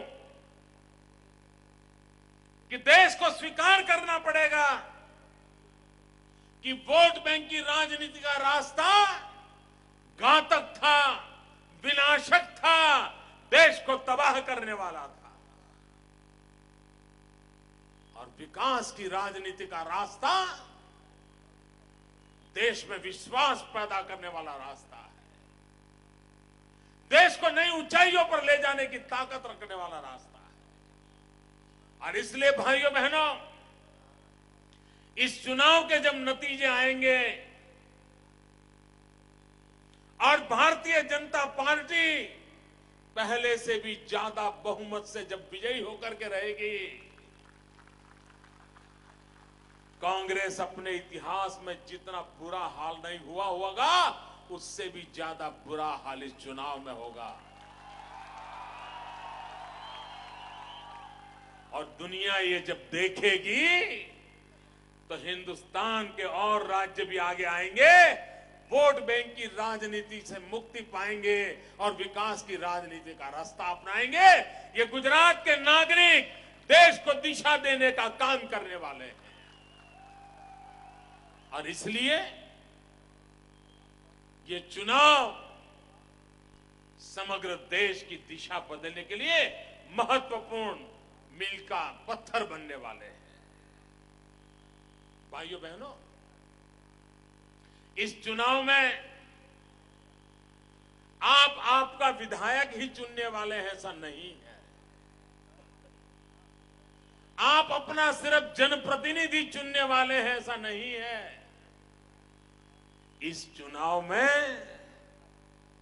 आप ये फैसला करने वाले हैं, 13 तारीख को जब कमल के बटन पर, निशान पर, बटन पर दबाएंगे, तब आपके मन में रहना चाहिए, आपके दिमाग में आपका विधायक कौन है वो नहीं, आपका प्रतिनिधि कौन है वो नहीं, लेकिन आपके दिल दिमाग में रहना चाहिए कि आप गुजरात के भविष्य का फैसला कर रहे हैं।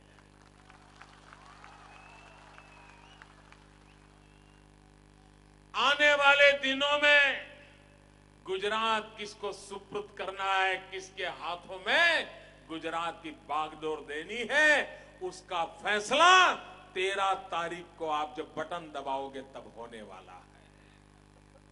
और इसलिए इसी विधायक को चुनने का चुनाव मत समझिए। और जब भाइयों बहनों आप गुजरात के भाग्य का फैसला करने वाले हो, तब ये गुजरात किसके हाथ में सुपुर्द करना चाहिए उसका फैसला करने वाले हो, तब कभी मुझे भी याद करना,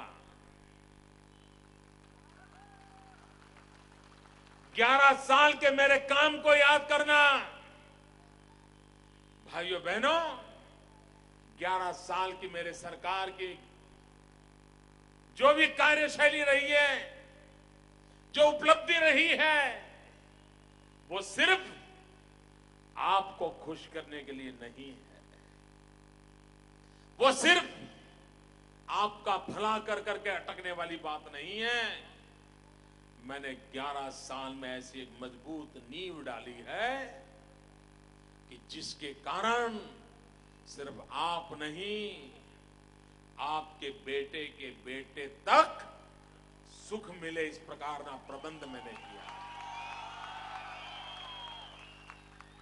आप अपनी आने वाली पीढ़ी का भला चाहते हो, आप अपने बच्चों के भाग्य को बनाना चाहते हो, तो भाइयों बहनों, मैं आपसे प्रार्थना करने आया हूं, मुझे एक बार फिर से मौका दो,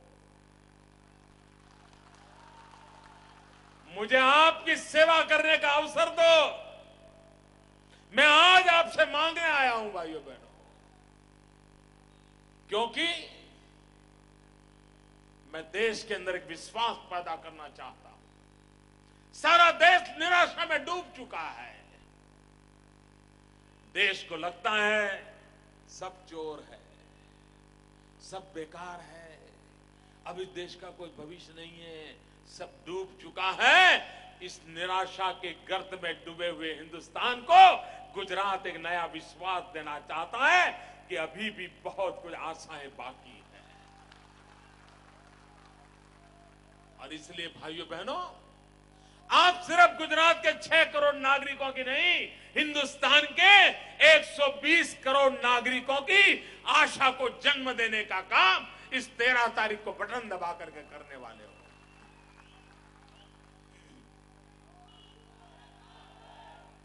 थैंक यू भैया, थैंक यू।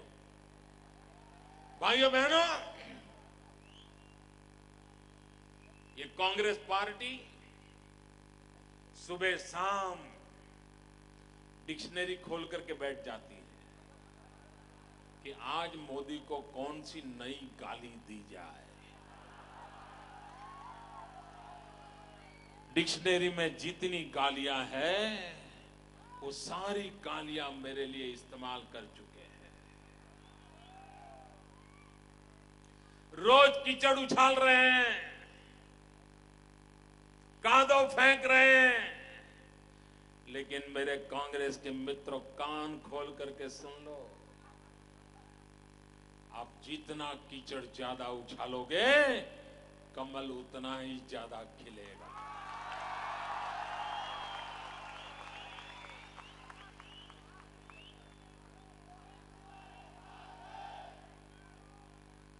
दिन में 90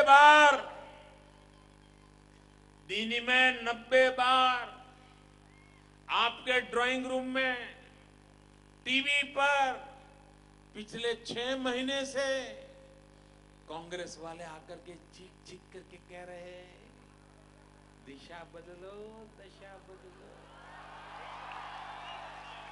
6 महीने से। अरे मेरे कांग्रेस के मित्रों,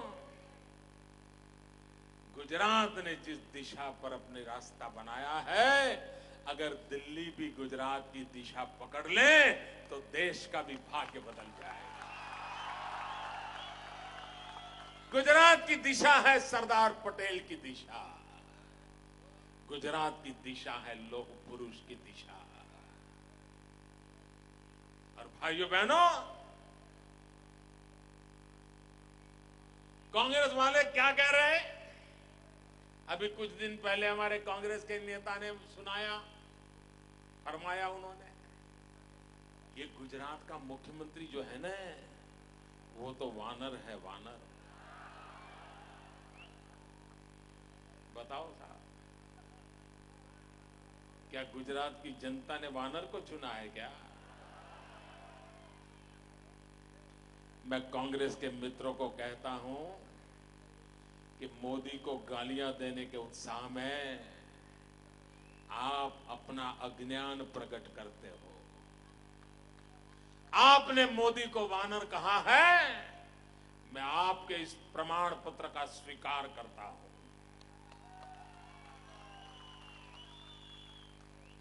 आपके इस प्रमाण पत्र को गले लगाता हूं। अगर कांग्रेस के लोगों ने रामायण पढ़ी होती तो मुझे वानर कहने की हिम्मत नहीं करते। कांग्रेस वालों को पता होता कि वानर सेना की ताकत क्या होती है। और मुझे गर्व है, अगर मैं वानर हूं तो मैं उस हनुमान परंपरा की विरासत का अंश हूं। और हनुमान जी तो सेवा के लिए, निष्काम कर्म के लिए आज भी विश्व के अंदर एक बेमिसाल है। उनकी भक्ति अतुल्य है। अगर हनुमान जी का सीना चीर करके देखा तो उस पर राम और सीता दिखाई दिए थे। मेरे जैसे वानर का सीना चीर करके देखोगे 6 करोड़ गुजराती दिखाई देंगे।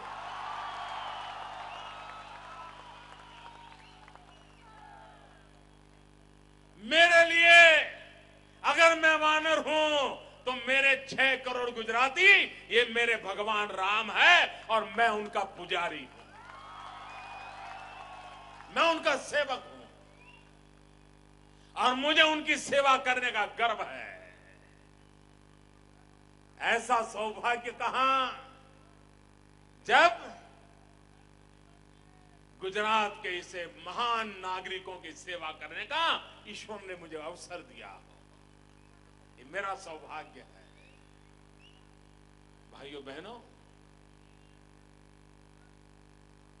मैं 11 साल से आपने मुझे काम दिया हुआ है। मुख्यमंत्री पद क्या कुछ नहीं है। देश के मुख्यमंत्री क्या कुछ नहीं करते हैं,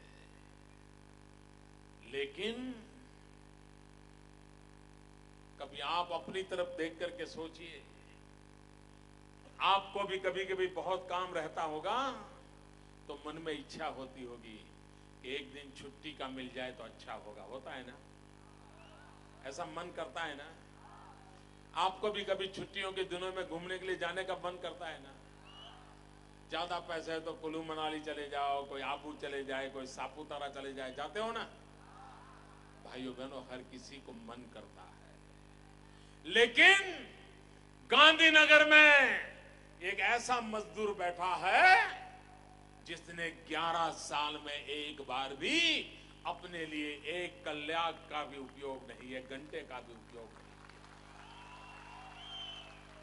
ये मजदूर मुख्यमंत्री आपको मिला है, आपकी सेवा के लिए सदा सर्वदा तैयार है।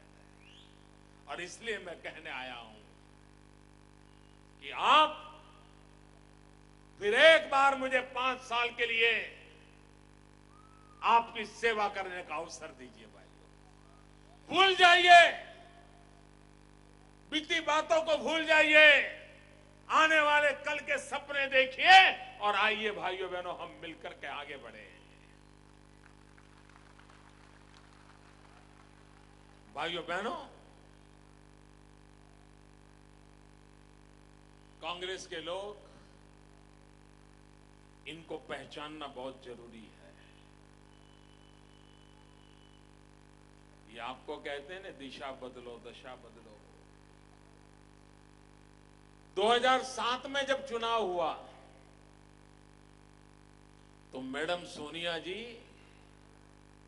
छोटा उदेपुर आई थी चुनाव प्रचार के लिए, और उन्होंने सबसे पहली रैली की थी छोटा उदेपुर में।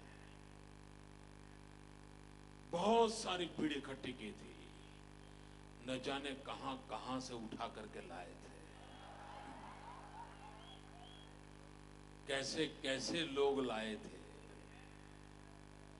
और उस समय 2007 के अखबार निकाल करके देखने जैसे हैं। इतना मनोरंजन मिलेगा, इतना मनोरंजन मिलेगा, वो अखबार को निकाल कर पढ़िए। 2007 के टीवी के चैनल के न्यूज देख लीजिए, क्या क्या आरती उतारी गई थी, कैसी भक्ति की गई थी। सोनिया बहन आई, छोटा उदेपुर में आई, गुजरात में छा गई, अब मोदी का पत्ता साफ।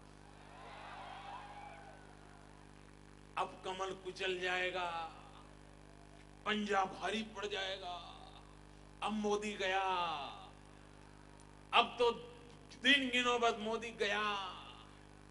अखबार से भी बड़े फोटो छप गए थे। ऐसी हवा बनाई थी, ऐसी हवा बनाई थी कि बस अब गुजरात तो हो गया, कांग्रेस कांग्रेस हो गया। लेकिन जब चुनाव हुआ तो क्या हुआ? जिस छोटा उदयपुर में मैडम सोनिया जी ने इतनी बड़ी रैली की थी, उसी छोटा उदयपुर में कांग्रेस का घोर पराजय हो गया।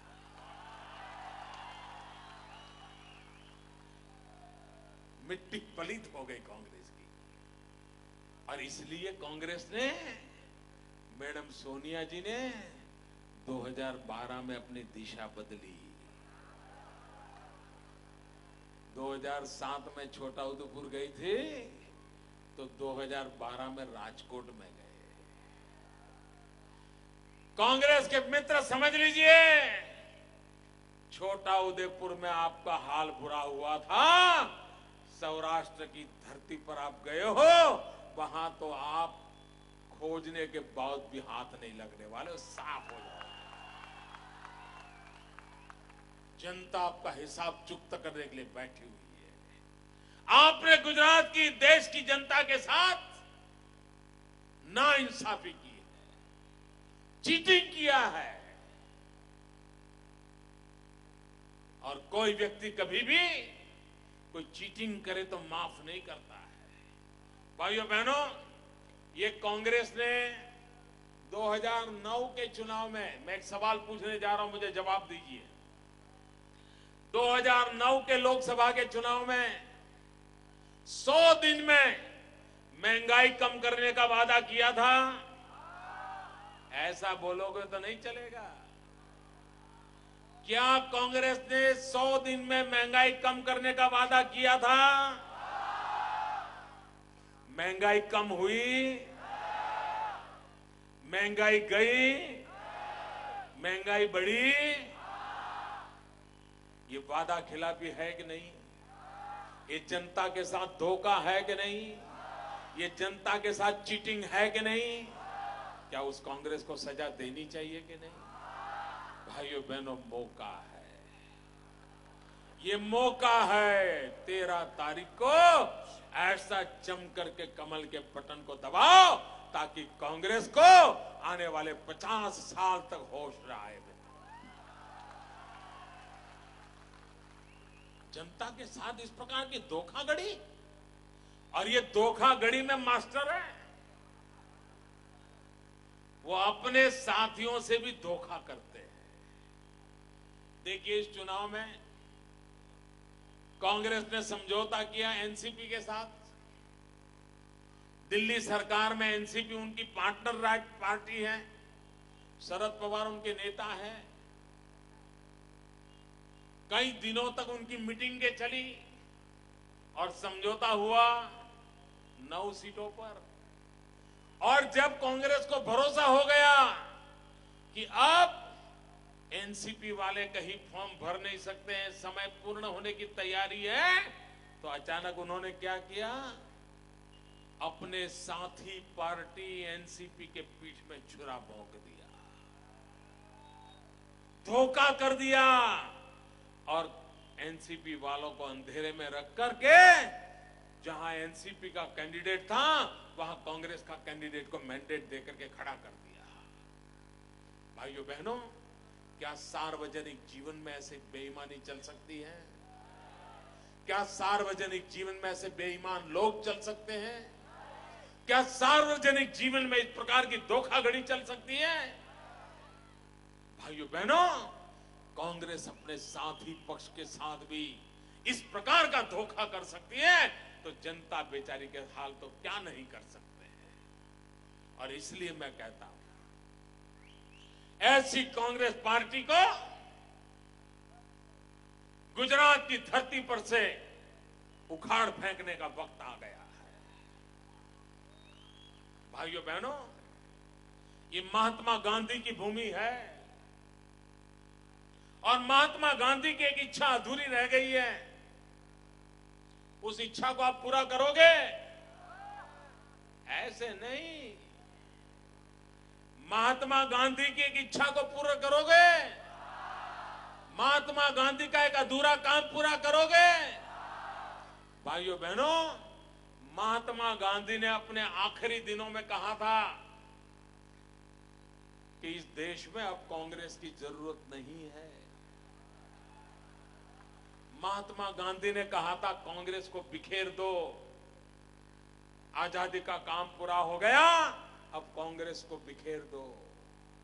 लेकिन कांग्रेस के नेताओं ने गांधी की बात को माना नहीं। गांधी का वो काम अधूरा रह गया है, इस चुनाव में आपको पूरा करना है। गांधी का सपना था कांग्रेस को समाप्त करो, वो काम पूरा नहीं हुआ है। मैं यहां के नागरिकों से प्रार्थना करता हूं कि अब कांग्रेस को समाप्त करने का काम गुजरात के चुनाव में होना चाहिए। ये महात्मा गांधी को सबसे बड़ी श्रद्धांजलि होगी हमारी। किसी ने ऐसी श्रद्धांजलि नहीं दी होगी कि उनका एक जो सपना अधूरा रह गया है उसको किसी ने पूरा नहीं किया। ये गुजरात की जनता करके दिखाए। भाइयों बहनों, कांग्रेस वाले झूठ चलाने में माहिर है, माहिर। बिल्कुल बिंदास, कोई डर नहीं, चिंता नहीं, खुलेआम बोलता है गुजरात में विकास ही नहीं हुआ है। आपके गले उतरता है? इनकी झूठ बोलने की ताकत देखो।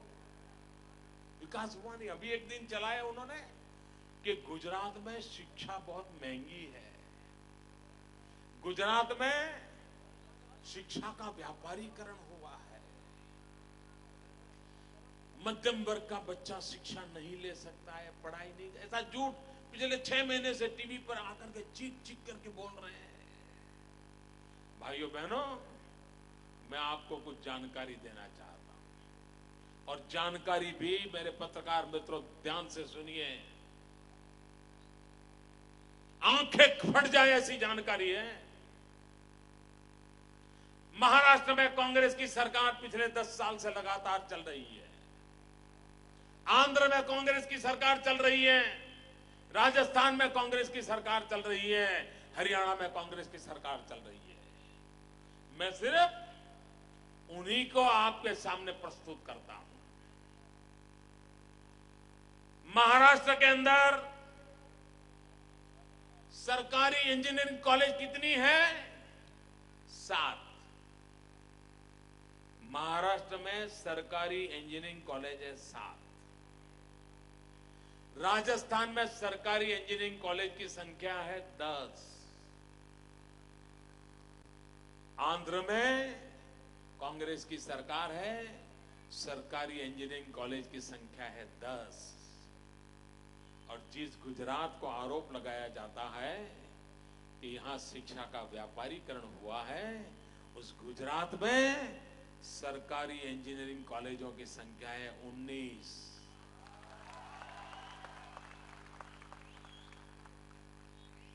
और आंध्र में, महाराष्ट्र में, राजस्थान में इंजीनियरिंग कॉलेज सरकारी कम इसलिए है ताकि वहां पर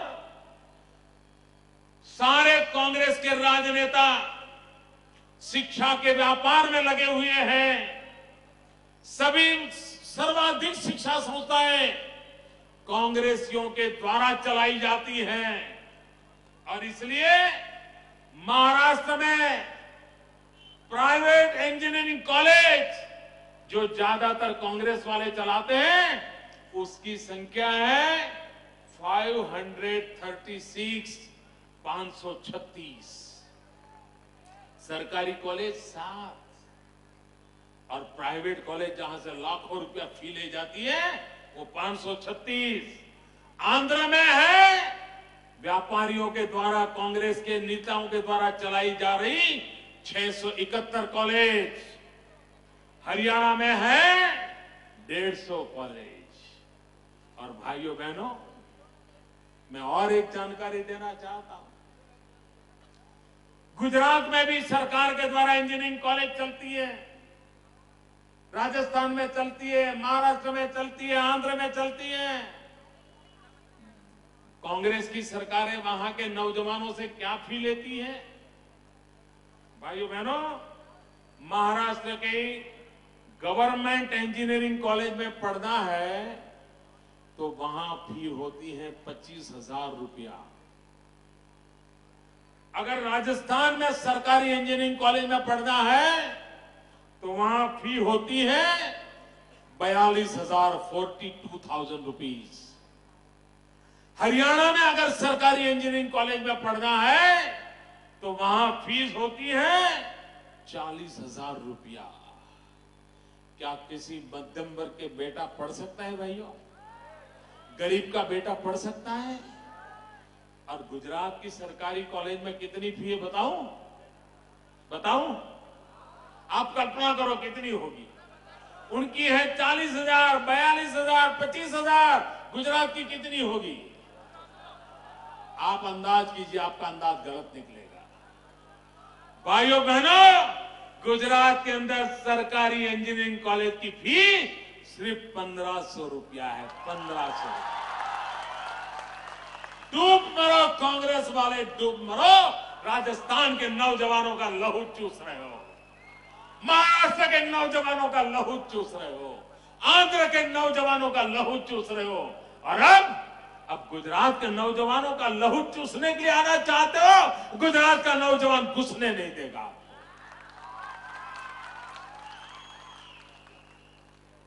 झूठ चलाते हो।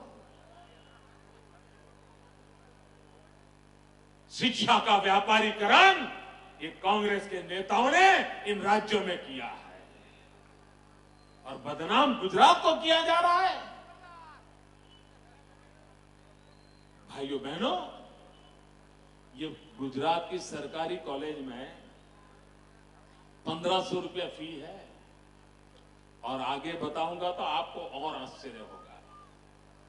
जितनी भी बेटियां इन कॉलेज में पढ़ती हैं उन सभी बेटियों को मुफ्त में पढ़ाया जाता है। 1,500 रुपया भी नहीं लिया जाता।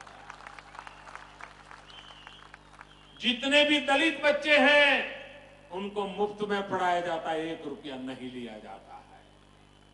जितने आदिवासी बच्चे हैं उनको मुफ्त में पढ़ाया जाता है, 1 रुपया नहीं लिया जाता है। और इतना ही नहीं, जो ओबीसी के लोग हैं उनको भी कंसेशन से रखा जाता है, उससे पैसा नहीं लिया जाता है।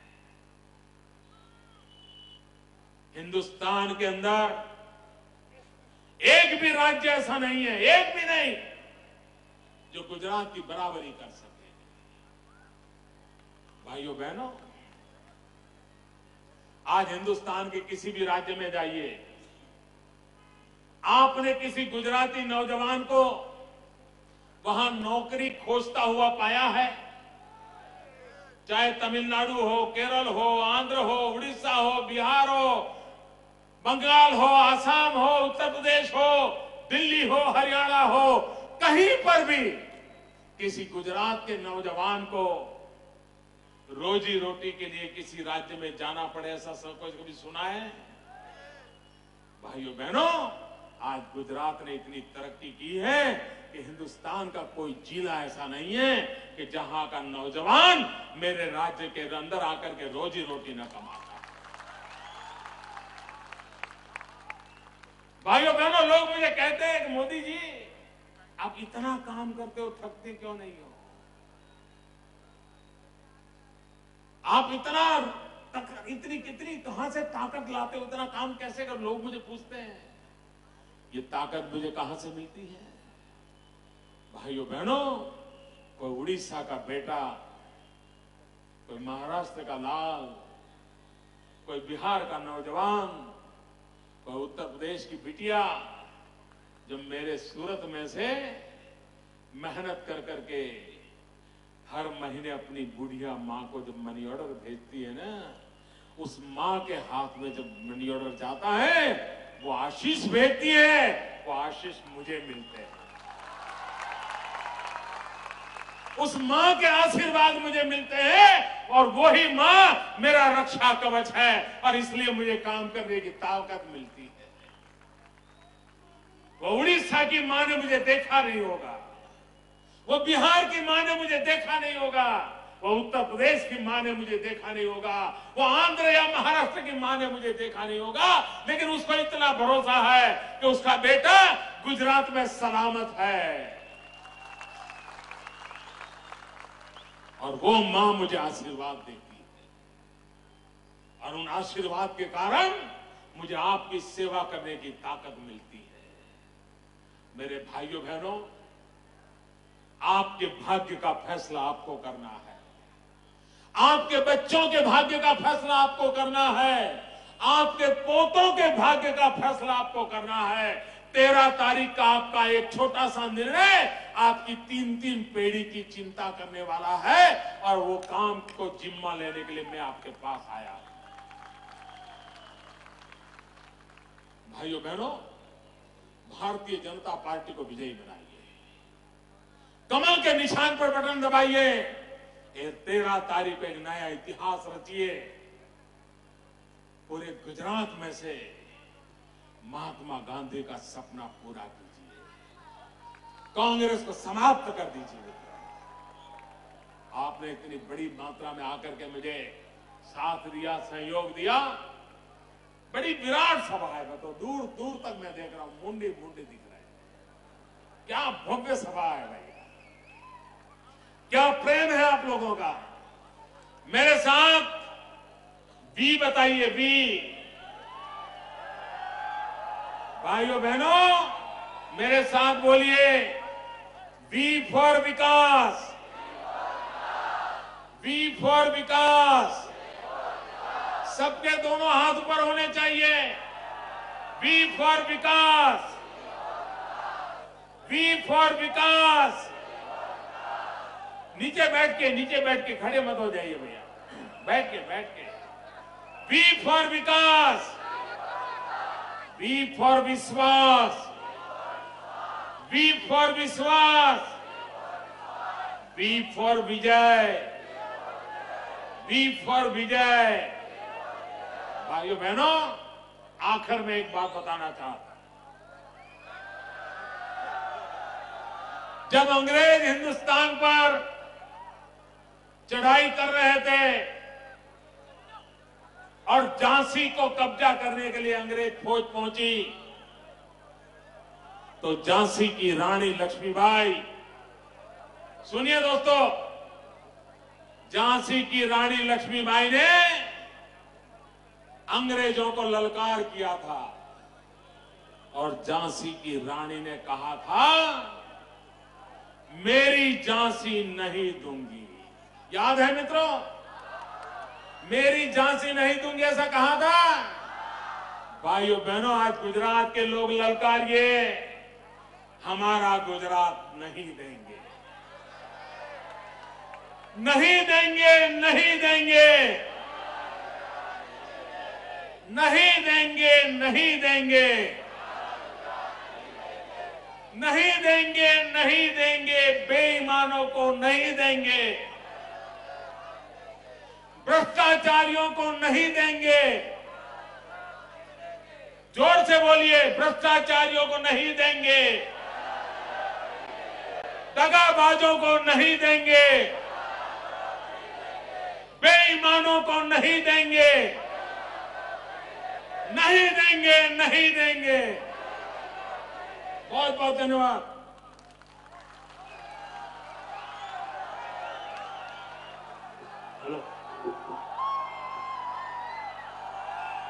આજની આ સભામાં આદરણીય મુખ્યમંત્રી સાહેબે ખૂબ સરસ માર્ગદર્શન કરીને વિજયના માટે આપની પાસેથી જે મતની માગણી કરી છે એ પરિપૂર્ણ કરવા આપ સૌ કટિબદ્ધ રહેશો એવી હું બધાને વિનંતી કરું છું અને આપને ફરીથી ભારતીય જનતા પાર્ટીનો જય જયકાર કરીએ।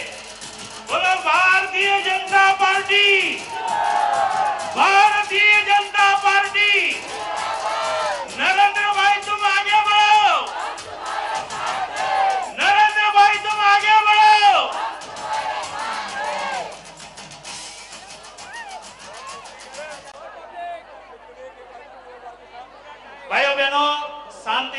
સૌને જવા માટે વિનંતી છે.